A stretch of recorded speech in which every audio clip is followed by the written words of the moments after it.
How do the whispers of the past reach us?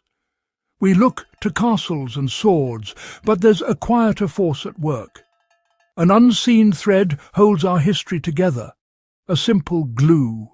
Born of necessity, crafted in smoky kitchens, this adhesive binds ancient books and secures jewels on crowns. While empires rose and fell, this glue held firm. We'll uncover the secrets of this extraordinary adhesive, how it was made and used. Let's follow the thread that binds our past to our present. The story of medieval glue begins now. Imagine a world lit by firelight, medieval Europe, an age of faith and fear. Life was fragile, and people clung to what lasted. Every joint, seam and connection had to be strong. The demand for a powerful adhesive was constant. They unlocked secrets in bone, skin and sinew, a kind of practical alchemy. The glue they made was more than a tool. It was a lifeline. In every book, shield and window, its strength endures. The creation of this glue wasn't a single invention. It was a tradition passed down through generations. It began with humble materials: hooves, hides, bones, and cartilage. In a world where nothing was wasted, these scraps were treasure. The key was collagen, the building block of animal connective tissue. Medieval artisans knew that heating collagen in water produced gelatin, which, when cooled, became a powerful adhesive. This transformation was the heart of their craft. Recipes varied. Some used isinglass from fish bladders for clear, strong glue. Others used parchment scraps for bookbinding. They were, in essence, healing the material with itself. The process was slow and smelly, soaking, cleaning, simmering for hours or days. Too much heat destroyed the protein, too little made weak glue. It was a delicate balance, guided by intuition. The result, a glue that could bind, mend, and endure. This was science born of observation, perfected by necessity. Each batch was unique, tailored to its purpose. The medieval craftsman's kitchen was a place of transformation. From waste, they created a substance stronger than time.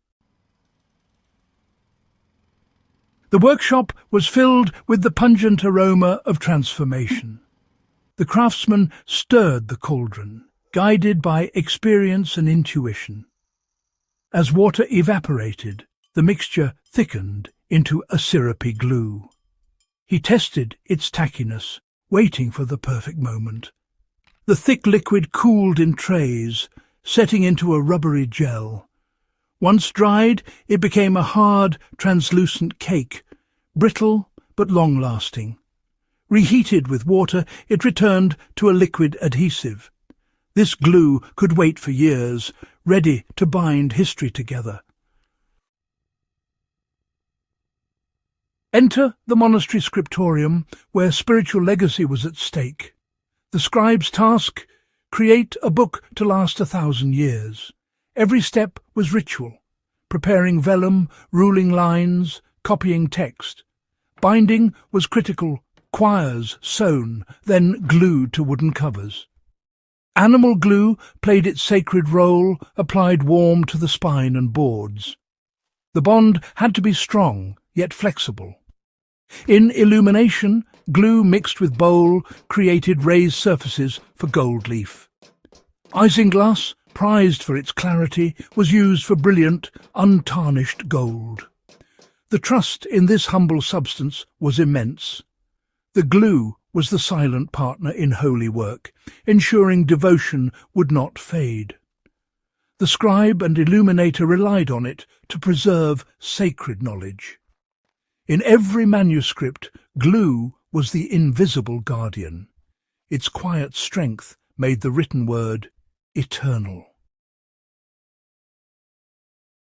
From the scriptorium to the armourer's forge, a world of fire and steel.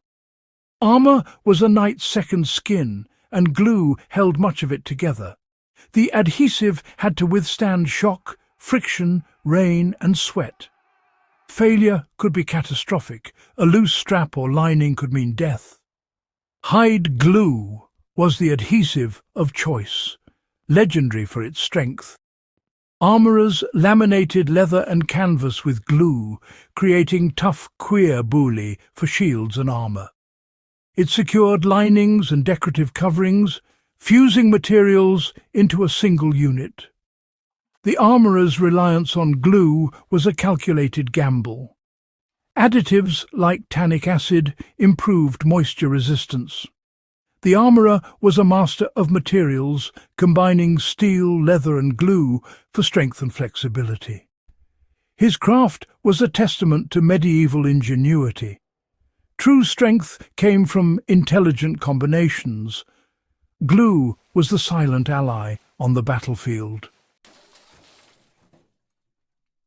The ultimate test came not in workshops, but in the chaos of conflict. Imagine a castle under siege, defenders relying on the quiet work of craftsmen. A knight's armour absorbs a crossbow bolt's shock, thanks to glued padding. The glue does not fail. A shield, layered with leather and canvas, stops arrows. Its strength comes from hide glue. In the chapel, stained glass windows endure bombardment, their joints sealed with waterproof cement, a cousin to animal glue. The sacred stories in glass survive the chaos. This is the turning point. The glue becomes vital to defence. It holds armour, reinforces shields and protects sacred spaces. Not a weapon, but essential for survival. In the siege's heat, its tenacity is revealed. The patient work of craftsmen is vindicated. Their trust in this humble material was not misplaced. It has held. It has endured. The glue's quiet strength shapes the outcome of history. In every crisis, it proves its worth. The siege ends, centuries pass, but the legacy of medieval glue survives. In libraries, 12th century books remain supple, their bindings strong. The glue holds, the pages endure. In cathedrals, stained glass windows still shine, their colours vibrant after 800 years. The lead cames and glue-based cements keep each piece in place. These windows have survived wars and time, a testament to forgotten art. Conservators marvel at the durability of these adhesives. Pure collagen with few additives is the secret to longevity. Modern glues often decay, but medieval glue ages with the materials it binds. It moves with them, sharing their nature. Conservators today use the same animal glue to repair ancient manuscripts. They participate in a tradition stretching back 1,000 years, touching the past, guided by principles of preservation and respect. The echo of the medieval workshop is still heard. The glue is a living link between eras. Its legacy endures in every preserved artifact. What is the final lesson of medieval glue?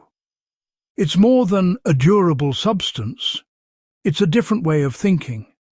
The hands that made it are gone, their names forgotten, but their work outlasts kings and knights. This glue represents a philosophy of permanence. In an age of disposability, it reminds us that some things are worth making to last. The medieval craftsman partnered with nature, unlocking its strengths. This material preserves our culture. Without it, countless artifacts would be lost. It is the invisible custodian of our memory. The most significant contributions are often the quietest. Next time you see an ancient book or stained glass window, look closer. Think of the unseen substance that holds it all together. A simple glue, born of bone and fire, patience and skill. It is a quiet reminder that the desire to create and endure is part of our story. The legacy of those lost hands still binds our present to our past.